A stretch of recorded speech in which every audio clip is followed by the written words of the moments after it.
আল্লাহ রাসূল আল্লাহর হাবিব গভীর রাত্রিরে মসজিদে নববী শরীফে আসেন। আম্মা জান আয়েশা সিদ্দিকা রাদিয়াল্লাহু তাআলা আনহা বলেন, ইয়া রাসূলুল্লাহ হাবিবাল্লাহ, আপনি গভীর রাত্রিরে জিকির করবেন, নামাজ পড়বেন। আমি আয়েশা জানি হুজুর, মদিনার মসজিদে নববী শরীফে যেতে পথে না জানি কোন দুশমন শত্রু আপনাকে আক্রমণ করতে পারে। ইয়া রাসূলুল্লাহ হাবিবাল্লাহ, আমি আয়েশার এই কুঠুরিতে হুজুরখানাতে আপনি একটু জিকির করেন, ইবাদত তেলাওয়াত নামাজ পড়েন। আম্মা জান আয়েশা সিদ্দিকা রাদিয়াল্লাহু তাআলা আনহা নামাজের মাসাল্লা দিলেন। নবী আমার তামাম রাত জেগে জেগে আল্লাহর ইবাদত করলেন। যে নবীর কোনো গুনাহ নাই, নিষ্পাপী বেগুনাহ মাসুম, সেই নবী তামাম রাত আল্লাহর জিকিরে পার করলেন। সকাল হয়ে গেল, মসজিদে নববী শরীফে নবী চলে গেলেন। আম্মা জান আয়েশা নামাজের মাসাল্লাটা উঁচু করে তুললেন, টপ টপ টপ টপ করে পানি ঝরছে। হায় হায়, তো পানি কেন? আম্মা জানা বলছেন, ঘর তো ভাঙা ছিল না, নবী পাকের নামাজের মাসাল্লা এত ভিজে কেন? রাসূলুল্লাহ বাড়ি আসে, জানবো তো আমার নবীর কাছে। আল্লাহ রাসূল ঘরে ফিরলেন। আম্মা জান আয়েশা কাছাকাছি, ইয়া রাসূলুল্লাহ হাবিবাল্লাহ, একটা কথা জানতে বড় ইচ্ছা হয়, খুব বড় ইচ্ছা হয়। কি আয়েশা? কালকে রাতের বেলা যে নামাজের মাসাল্লা পেতে ইবাদত করলেন, তাসবিহ পড়লেন, নামাজ পড়লেন, ওই নামাজের মাসাল্লা, নামাজের পাটিটা এত ভিজে কেন ইয়া রাসূলুল্লাহ? আমি আয়েশা জানতে চাই। আমার দয়ার নবী রাহমাতুল লিল আলামিন বলতে আছেন, ও বিবি আয়েশা, নামাজের পাটিটা ভিজা কেন জানতে চেয়ে আবার কি আমাকে কাঁদাতে চায়? ইয়া রাসূলুল্লাহ হাবিবাল্লাহ, আমি আয়েশাকে মাফ করবেন, ক্ষমা করবেন। ও আমার আয়েশা, ওই নামাজের মাসাল্লা আকাশের পানিতে ভেজে না, দরিয়ার পানিতে ভেজে না, দুনিয়ার বন্য পানিতে ভেজে না। আয়েশা, ওই নামাজের মাসাল্লা আমি রাসূলুল্লাহ চোখের পানিতে ভিজে গেল। আয়েশা রে, আমার আখিরি জামানার গুনাহগার উম্মতানিরা জাহান্নামে তারা বড় ভোগ করবে, জাহান্নামে যাবে। আমি রাসূলুল্লাহ তাদের মাফের জন্য, মুক্তির জন্য, ক্ষমার জন্য আমি আল্লাহর কাছে এত কান্না কাঁদলাম, এখনো আমার উম্মতের নাজাতের ফয়সালা হলো না। আল্লাহর হাবিব কাঁদছে। ও আমার পেয়ারা ভাইরা, কেন বসতে হবে জায়গায়? কোন নবীর উম্মত আমরা? আম্মা জান আয়েশা সিদ্দিকা রাদিয়াল্লাহু তাআলা আনহা আল্লাহর নবীকে ডেকে বলি, ইয়া রাসূলুল্লাহ হাবিবাল্লাহ, আপনি আজকের মসজিদে নববী শরীফ থেকে জলদি করে বাড়ি ফিরবেন। ঠিক আছে আয়েশা। আমার ঘরের স্ত্রীরা যদি বলে বাজারে যাচ্ছে, একটু সকাল সকাল ফিরো দিনই, কেন? প্রশ্ন কেন? তা বাজারে এত দেরি করো কেন? বাড়ি এসো না। হ্যাঁ, তুমি তোমার জায়গায় থাকো, তো মেয়ে ছেলে বুঝি বুঝি বোঝো না, আমরা বেটা ছেলে থাকতে পারি বাইরে, তাই এতক্ষণ? হ্যাঁ, মুসলমানের কি দায় পড়ে গেছে, কি খেসিয়ত জানেন? মসজিদে ঠিক জামাতের টাইমে যাবে, গিয়ার খালি ঘড়ি পানে তাকাবে, আর মুয়াজ্জিনকে বলে, মুয়াজ্জিন সাহেব ওঠেন, আজান দেন। ও বাজারে 2-4 ঘন্টা কাটাচ্ছে, চায়ের দোকানে, এখান ওখান সেখানে, 4 ঘন্টা। মসজিদে গেলে ওর 4 মিনিট বসার অবসর হয়। তাহলে বলে, পুকুরের মাছ দেখেছেন, ধরে দিলে ডেঙায় তুললে ছটফট করে, কেন বলেন দিন? ও ফের পানিতে যাবার জন্যে।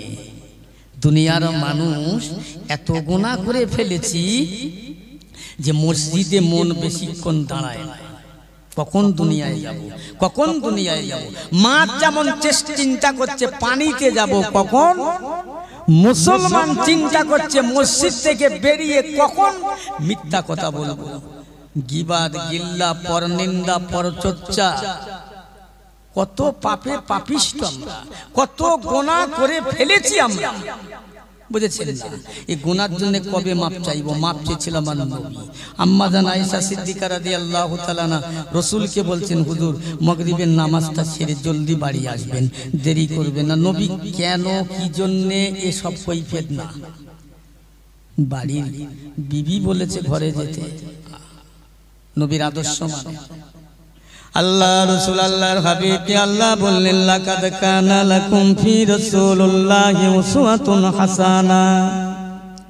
ও দুনিয়ার ইমানদারেরা, জগৎ জোড়া মুসলমানের আমার আল্লাহ বললেন, আমার বান্দা বান্দি বান্দা বান্দে, আমি আল্লাহ পাক আমার নবীর আদর্শ চলাফেরা, ওঠা বসা, খাওয়া দাওয়া, দুনিয়াদারি করাটা, এই আদর্শটা তোরা যদি মানিস সেটা তোদের জন্য উত্তম। মানলে তোরা মুসলমান হতে পারবি। একবার জোরে বলুন সুবহানাল্লাহ। নবী বললেন, আল্লাহ নিজে ঘোষণা করলেন, খবরদার। আম্মা জান আয়েশার কথা মতো হুজুর আমার নামাজ পড়ে বাড়ি ফিরলেন। ভালো করে শুনেন। বাড়ি ফেরার পরে বলছেন, আয়েশা কি জন্য বাড়ি ফিরতে বললে, কাজটা কি আছে? হুজুর একটু বসেন, বলছি। আমার আপনার দয়ার নবী আম্মা জান আয়েশার ঘরের মধ্যে বসে বললেন, আম্মা জান আয়েশা সিদ্দিকা রাদিয়াল্লাহু তাআলা আনহা ঘরের দরজা জানালা বন্ধ করে দেয়। নবী বলেন, আয়েশা কি ব্যাপার, কি হচ্ছে? ইয়া রাসূলুল্লাহ, হাবিবাল্লাহ, মনে কিছু নেবেন না, একটু ইন্তজার করেন, বসেন আমার ঘরে, একটু বসেন। ইয়া রাসূলুল্লাহ, হাবিবাল্লাহ, মদিনার মেয়েদের আমি আয়েশার কাছে এসে মসলা ফতোয়া নিয়ে যাবার জন্য কি আপনি হুকুম দিয়েছেন? জি হ্যাঁ। আয়েশা কি হয়েছে? ওদের মসলা ফতোয়া নেবার দরকার নেই? অবশ্যই হলো। আয়েশা কি মুহাদ্দিস, ফলক ও হাদিস পাকের হাফেজা ছিলেন, বলবেন না সুবহানাল্লাহ? একটার দা নয়, 30 পারা কোরআনের হাফেজা। আম্মা জান আয়েশা সিদ্দিকা রাদিয়াল্লাহু তাআলা আনহার কাছে আমার নবী বললেন, ও মদিনার মেয়েরা, যদি তোমাদের মসলা ফতোয়া লেবার প্রয়োজন হয়, দরকার হয়, আমি আল্লাহর নবী বলছি, আমার আয়েশার কাছে চলে যাও।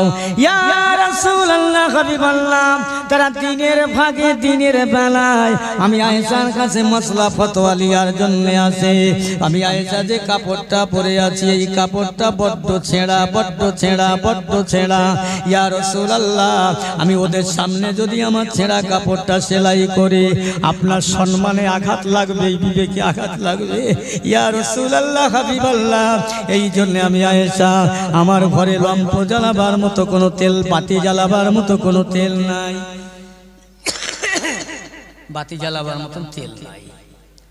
আয়েশা, দাও না একটা পাত্র, দেখি মদিনার বাজারে গিয়ে তেলের ব্যবস্থা করা যায় কিনা, দেখি। না না ইয়া রাসূলুল্লাহ, আমার মতো মেয়ে ছেলে আয়েশার জন্য আপনাকে মদিনার মানুষের কাছে রিলি হতে দেব না, দেব না, দেব না। আপনি একটু বসেন, ইন্তজার করেন। হায় হায়, আমার ঘরে তেল না থাকলে কি হয়? এমন লোকের সংসার করতে এসেছি, আল্লাহ, এর কবে বুকি উলুর চাপড়া উঠবে, বউ পুষতে পারে না, বে করে কেন? গাল দেয়। হ্যাঁ, আরো যদি একটু ঘরে পানি পড়ে, সকালবেলা উঠে ঝাড় দেবে আর বলবে, এর বুকি কখন উলুর চাপড়া উঠবে, কবরস্থানায় কখন যাবে? এই মদ্দা লোকের ঘরে পানি পড়ছে, এর সংসার করে।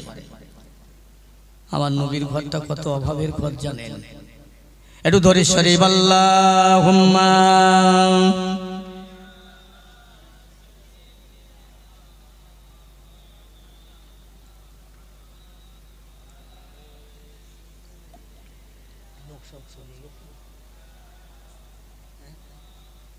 আমার প্রিয় ভাইরা, দোস্তেরা, আল্লাহ রাসূল আল্লাহর হাবিব বসে আছে। আল্লাহর নবীকে আল্লাহর হাবিব আম্মা জান বলছেন, ইয়া রাসূলুল্লাহ, হাবিবাল্লাহ, আমি ওদের মাঝে যদি কিনা কাপড়টা সেলাই করি, ছেঁড়া কাপড়, তাহলে আপনার বিবিকে সম্মান ইজ্জতে আঘাত লাগবে। বলবে, আখিরি জামানার নবী মুহাম্মদ সাল্লাল্লাহু আলাইহি ওয়াসাল্লামের বিবি আয়েশা ছেঁড়া কাপড় সেলাই করে, কেমন যেন লাগে না? ইয়া রাসূলুল্লাহ হাবিবাল্লাহ, আপনি আমার ঘরে একটু ইন্তজার করেন, একটু অপেক্ষা করেন, বসেন না। আপনার নূরে নূরে নূরে নূরে নূরে নূরে নূরে উজ্জ্বল হয়ে আমার কুটিরিটা, আমার হুজরাটা আল্লাহর নবীর নূরে উজ্জ্বল আলোয় আলোময় হয়ে যাবে। আমি আয়েশা, আমার বিশ্বাস ইয়া রাসূলুল্লাহ হাবিবাল্লাহ, আপনার নূরের আলোতে আমি আয়েশা সূচের ছিদ্র দিয়ে সুতোটা গলিয়ে নিয়ে আমার ছেঁড়া কাপড়টা আমি ভালো করে সেলাই করে নেব। এই জন্যে আমি আপনাকে বসতে বলেছি। জোরে বলা যাবে না সুবহানাল্লাহ? ওরে বাবা, তোমার আমার ঘরের স্বামীরা সব মাল খেয়ে টটটরে নূর পাবে, নূর। ঘর আঁধা, অন্ধকার। তাই হয়ে গেলেন আয়েশা বর্ণনা করে, আমার রাসূলুল্লাহ ঘরে বসে থাকতে থাকতে আমার ঘরটা এত নূরান্বিত হয়ে যায়, এত জ্যোতির্ময় হয়ে যায়। আমি আয়েশা সুতের ছিদ্রটা দেখতে পেলাম, ওই সুতোটা দিয়ে আমি গলিয়ে নিয়ে আমার ছেঁড়া কাপড়টা অনাসে সেলাই করে নিয়েছিলেন। একবার কি জোরে বলা যাবে না সুবহানাল্লাহ? সেই নবী, নূর নবী, হায়াতুন নবী। আহা, আল্লাহ রাসূল, আল্লাহ হাবিব আম্মা জান আয়েশা বলছেন, হুজুর আমি আপনাকে এখনো চিনতে পারিনি। কি আয়েশা? হুজুর চিনতে পারিনি, আপনি কেমন নবী? আমার রাসূল বলেন, আয়েশা এবার চিনে নাও। একটা রুমাল দিলেন, একটা ওড়না দিলেন আয়েশার হাতে। আয়েশা দুই হাত দিয়ে দুইটা মুড়ো ধরে আমি রাসূলুল্লাহর কোমরটা বেড়ে দিয়ে ধরো।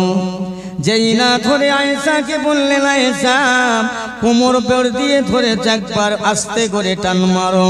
যেই না টান মারলেন, কোমরে থেকে ফসকে এপার ওপার হয়ে গেল। দেখা যায় একটা কাপড়ের কোনাও ছেড়ে না। একটু চিল্লে বলা যাবে না সুবহানাল্লাহ? কি সেই নবীর উম্মত রে বাবা আমরা, যে নবী কাঁদবে কাল ময়দানে মাহশরে। আহা, আম্মা জান আয়েশা সিদ্দিকা রাদিয়াল্লাহু তাআলা আনহা, আল্লাহর নবী দিন দুনিয়ার বাদশাকে এত ভালোবাসতেন। দয়াল নবীর ঘরে আম্মা জান খাদিজা, রাসূলুল্লাহর প্রথম বিবি, মদিনার মেয়েরা গিয়ে খাদিজাকে জিজ্ঞাসা করতে লাগলেন, ও খাদিজা একবার বলবেন নবী তোমার ঘরে, তুমি নবীর ঘরে, নবী সম্পর্কে তুমি যতটা জানো দুনিয়ার অন্য কেউ তার জানবে না। একবার নবীর আদর্শের কথা আমাদের সঙ্গে বলো। আম্মা জান খাদিজা রাদিয়াল্লাহু তাআলা আনহা বলেছিলেন, ও মদিনার রমণীরা, ও মদিনার পুরুষেরা, নারীরা, শোনো শোনো, তোমাদের নবীর খবর তোমাদের সঙ্গে কি বলবো। আল্লাহর নবী, দয়ার নবী, গোটা বিশ্বের নবী, দুনিয়ার মানুষের জন্য জ্বলন্ত ঈমান। একটু জোরে বলো।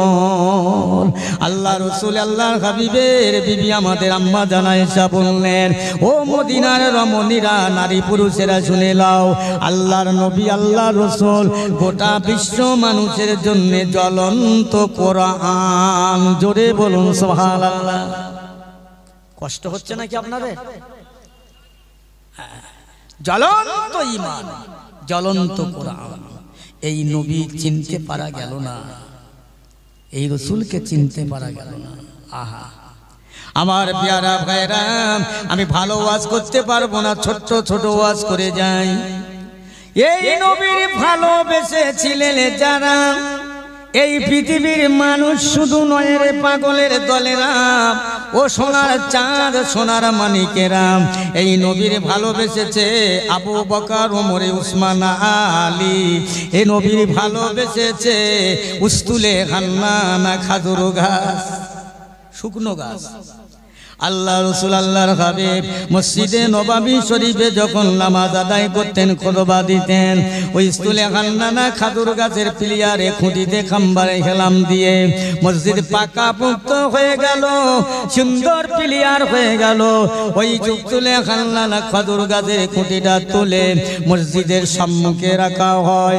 আল্লাহর নবী রাস্তা দিয়ে যায়, দেখতে পাওয়া যায় ওই শুকনো খাজুর গাছের খুঁটিটা কান্না আরম্ভ করলো। সন্তান হারানো পিতা যেমন কাঁদে, বাচ্চা হারানো বাপ যেমন কাঁদে, ও মুসলমান, উস্তুলে হান্নানা এমনি করে কাঁদে, বুক ফাটা কান্না।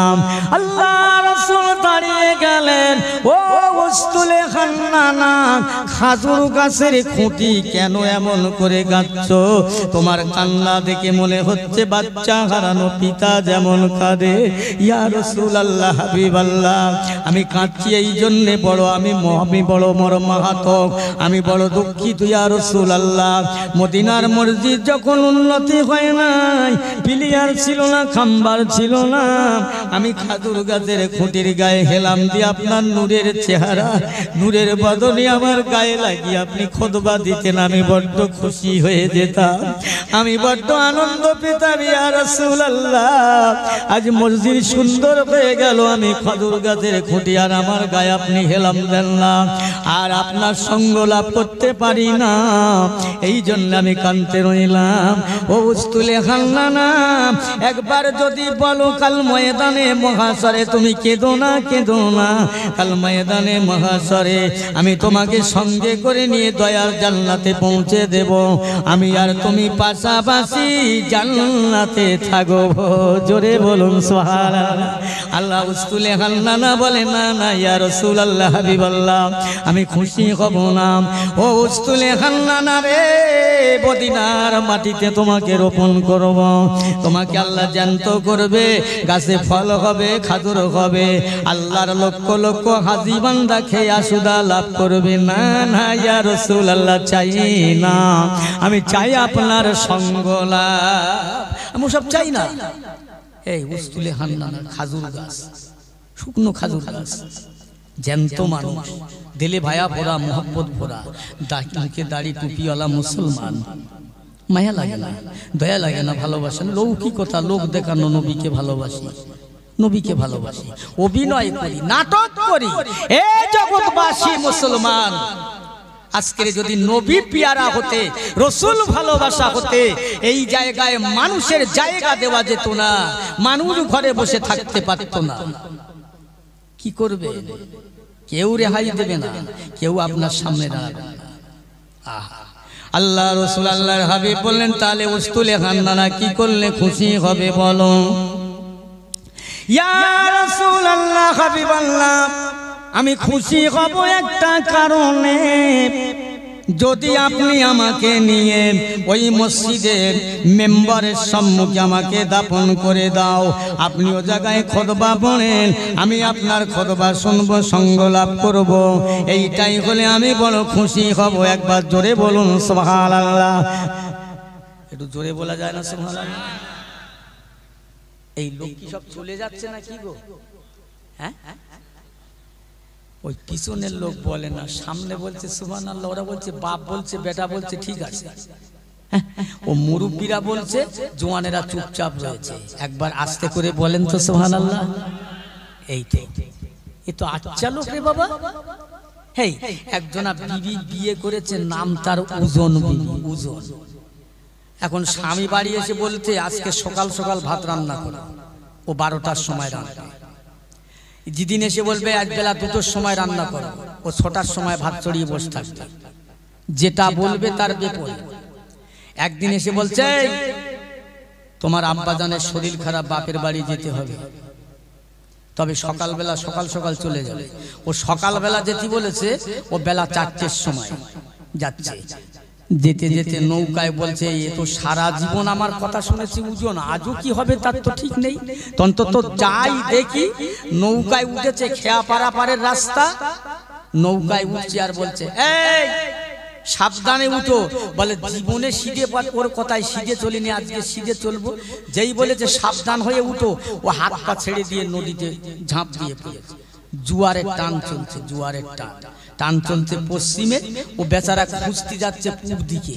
লোককে জিজ্ঞেস করছে, এখানটা একটা মেয়ে ছেলে ফেসে যেতে দেখেছো? বলে আপনি কি পাগল না মাতা? হ্যাঁ, জুয়ার চলছে পশ্চিমে, খুঁজছেন আপনি পূর্ব দিকে? বলে শোনেন ভাই, আমার বিবি ছিল ওজন বিবি, আমি যা বলতাম তার ওজন শুনতো, বিপরীত চলতো। আজকে চিন্তা করছি মরে গেছে আর কি। বলে শোনো, ও বেঁচে যতদিন ছিল ওজন চলেছিল, আজ আর বেঁচে নেই, ও সুজন হয়ে গেছে। যাও এই পশ্চিমে দিকে যাও। পশ্চিমে গিয়ে দেখছে, হ্যাঁ, একটা সেরা গাছের ডাল পানিতে লেগে আছে, ওটিকে বেঁধে মরে সোজা হয়ে বিবিকে বলছে, বিবি রে, আজকের যে এমন করে সোজা হয়ে রইলি, সুজন যদি জীবনে বেঁচে থাকা কালে জ্যান্ত অবস্থায় একবার সুজন চলতি ওজন না চলে অকালে তোর সোজা হতে হতো না। তা আপনারা কি সব তাই? জোরে বলেন না সুবহানাল্লাহ। সুবহানাল্লাহ জোরে বলতে বললে আস্তে বলে, আস্তে বলে জোরে বলে। আমার মন খুলে বলেন সুবহানাল্লাহ। আর দেখতে পাচ্ছ? জি না ইয়া রাসূলুল্লাহ, আর দেখা যায় না। আল্লাহ নবী বললেন, ওই তারাটার যখন দেখতেন কি থাকতো সঙ্গে, কি থাকতো তারাটার সঙ্গে? ইয়া রাসূলুল্লাহ হাবিবাল্লাহ, ওই তারাটার মাথায় একটা টুপি দেখতে পেতাম, তারার গলায় একটা মতির মালা, দুই কানে দুটো দুল, এই দেখতে পেতাম। আর দেখতে পাও না? জি না। আল্লাহ রাসূল আল্লাহর হাবিব বলেন, এই আমার জিবরাইল আল্লাহর ফেরেশতা শুনুন, ওই তারাটাকে তারা দেখেছো তারা নয়, ও তারাটা তারা বটে, ওই তারাটা অন্য কোনো তারা নয়। ওই তারাটা হলো আমি নূরে নবী মুহাম্মদুর রাসূলুল্লাহ সাল্লাল্লাহু আলাইহি ওয়াসাল্লাম। জোরে বলুন সুবহানাল্লাহ। তারাটা, ওই তারাটার মাথায় একটা টুপি দেখতেন, ওই তারাটার গলায় একটা মতির মালা, দুই কানে দুটো দুল দেখতে পেতেন। ও জিবরাইল, ওই তারার মাথায় যে টুপিটা দেখতে পেতেন, ওই টুপিটা অন্য কেউ নয়, আমার জামাতা মাসহাবে হযরত আলীল মুর্তজা রাদিয়াল্লাহু তাআলা আনহু। আমি রাসূলুল্লাহকে আল্লাহ পাক আমাকে ইলমের শহর করে বানিয়েছে, ইলমের শহরের দরজা আমার আল্লাহ পাক আলীকে বানিয়েছিলেন।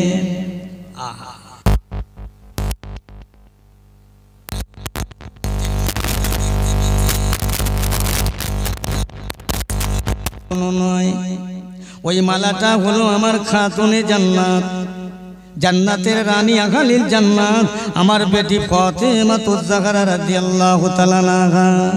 এই শুনছেন তো? একটু হ্যাঁ বলেন, মাথা নাড়লে হবে না, হ্যাঁ বলতে হবে। ও জিবরাইল, আমার ওই দুই কানে যে দুটো দুল দেখতে পেতেন, ওই দুটো দুল হলো আমার নাতি, আমার কলিজার টুকরা ইমামে হাসান আর হুসাইন।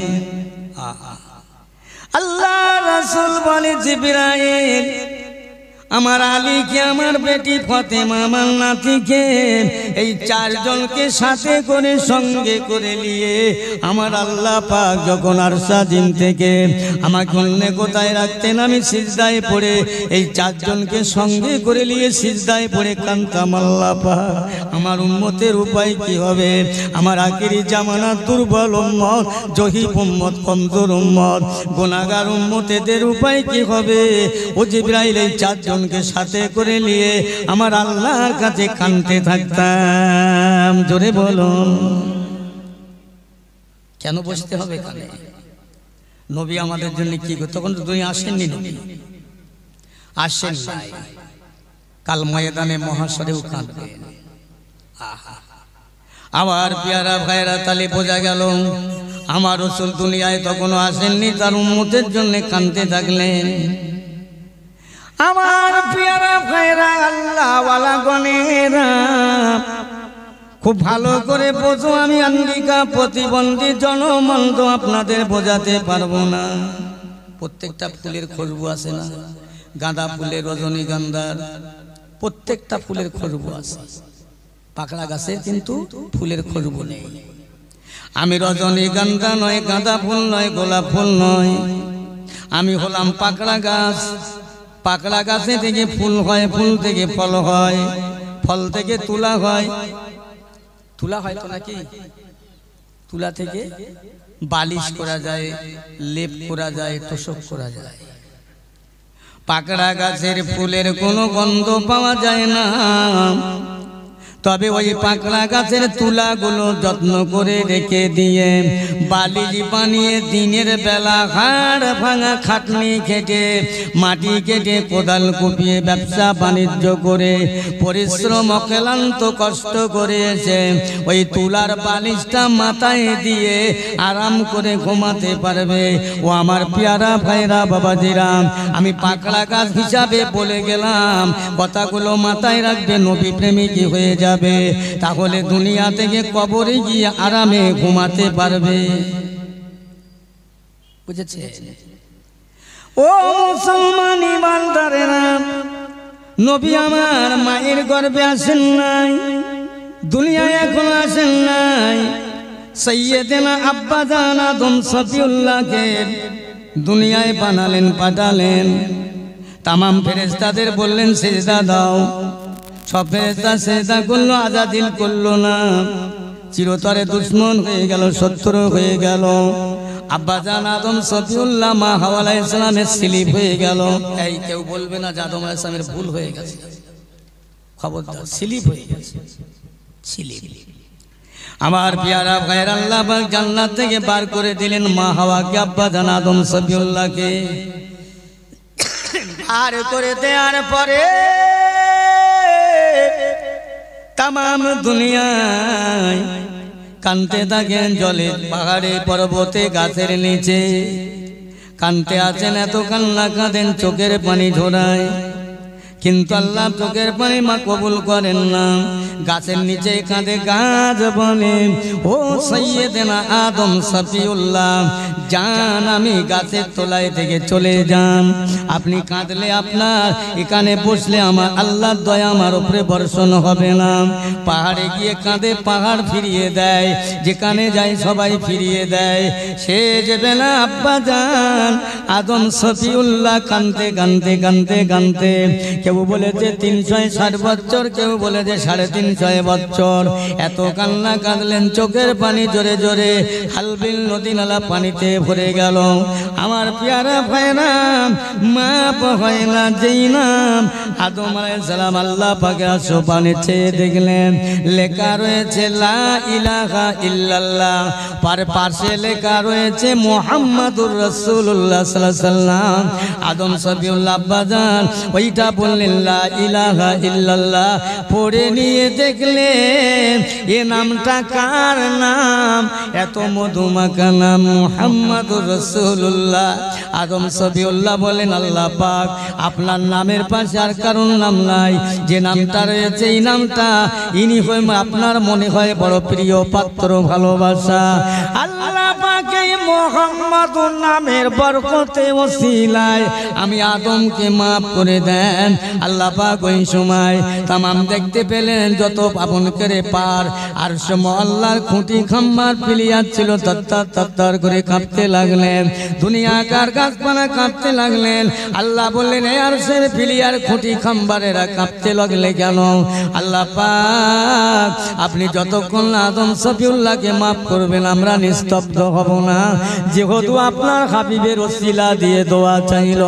আল্লাহ বলেন, এই গাছের আর আজিমের খুঁটি পিলিয়ারেরা ঠান্ডা হও, নিস্তব্ধ হও, আমি আল্লাহ পাক আমার হাবিবের খাতিরে আদমকে মাফ করে দিলাম। সবাই মিলে বলতে পারেন না সুবহানাল্লাহ? কি বুঝলে? আজকাল নবীর শানে দরুদ পড়া তো বন্ধ হয়ে গেছে বাবা, প্রকাশ্য বলছে নবীর শানে দরুদ বেশি পড়তে হবে না। যাক, অনেক কথা, অনেক আলোচনা। নবী আদম আলাইহিস সালামকে মাফ করলাম আমার নবীর ওসিলায়, সেই নবী আল্লাহ রাসূলের সাহাবারা বললেন, ইয়া রাসূলুল্লাহ, হাবিবাল্লাহ, একবার আপনার সৃষ্টি সম্পর্কে বলেন, আমরা শুনব। বলেন। আল্লাহ নবী বলেন, আমার সাহাবীরা, সর্বপ্রথম আল্লাহ পাক আমাকে যখন নবী করে, নবী রাসূল করে, আল্লাহর বন্ধু করে দুনিয়ায় বানালেন, আমি রাসূলুল্লাহ দুনিয়া তখন আমার মায়ের পেটে আমার তো হলাম না। ও আল্লাহ, আমার সাহাবীগণেরা, আমি ওই সময় কি করতে লাগলাম জানো? আমি আল্লাহ পাকের তাসবিহ পাঠ করতে লাগলাম। কি তাসবিহ জানো? আলহামদুলিল্লাহ আলহামদুলিল্লাহ পাঠ করতে করতে আমার জীবন জিন্দেগিতে 1 নয় 2 নয় 4 নয় 5 নয় একাধিক ভাবে 70,000 বছর আমি সুবহানাল্লাহ তেলাওয়াত করলাম। এই 70,000 বছর যখন পার হয়ে গেল, আবার তাসবিহটা পাল্টে নিয়ে আলহামদুলিল্লাহ বলা সুবহানাল্লাহ সুবহানাল্লাহ বলতে লাগলাম। আবার 70,000 বছর পড়লাম। 70,000 বছর অতিক্রম করে আবার তাসবিহটাকে পাল্টে নিয়ে আল্লাহু আকবার আল্লাহু আকবার, এটাও 70,000 বছর পড়লাম। এইভাবে আমি রাসূলুল্লাহ 2,10,000 বছর আমি আল্লাহর জিকির করেছিলাম। জোরে বলুন কি? সাহাবাগণেরা চিন্তা গাছা করলেন, ইয়া রাসূলুল্লাহ হাবিবাল্লাহ, আপনাকে আল্লাহ পাক এক বেগুনা নবী মাসুম করে নিষ্পাপী করে আল্লাহ আপনাকে পাঠালেন, দুনিয়া আসেন নাই, আপনি এত জিকির করলেন কেন? এত তাসবিহ তেলাওয়াত করলেন কেন? ও সাহাবীরা, আমার আখিরি জামানার কমজোর উম্মত হবে, দুর্বল উম্মত হবে, জয়ীফ উম্মত হবে। আমি ওই সকল জয়ীফ কমজোর দুর্বল উম্মতের জন্য জিকির করলাম। এর নেকি এর যাজা এর বদলাগুলো আমার দুর্বল উম্মতের যেতে পার করানো যায়। একবার চিল্লে বলা যাবে না সুবহানাল্লাহ? শুনতে পাচ্ছেন তো কথা? ওখানে এত গ্যাঞ্জাম হচ্ছে কেন? এদিক ওদিকে ওখানে মনে একটা জলসা হচ্ছে নাকি? তা তাড়াতাড়ি হয়ে যাক, আর কি হবে, হয়ে যাক।